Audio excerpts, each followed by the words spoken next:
Hoy, magmais con yelo tayo mga Repa Peps. Masarap to. 'Di ba? Pangimagas. Manamis-namis na maalat-alat. Masarap to, mga Repa. Mais con yelo. Subukan natin kung masarap ba. Be. Sige, shake natin ng gusto. Okay.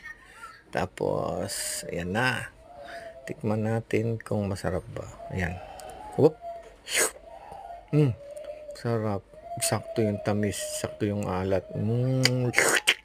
Sarap. Grabe. Sarap to panghimagas mga Repa Peps. Kasi sa medyo mainit na panahon, to masarap. Kahit nga malamig, masarap to eh. Lagyan mo lang to ng gatas saka mais tapos yelo. Yun na yun. Mais con yelo. Ito naman, cake naman to. Subukan natin. Be. Kasi kung Wow! Kiss ko ba? sakto lang yung tamis nila. Yes.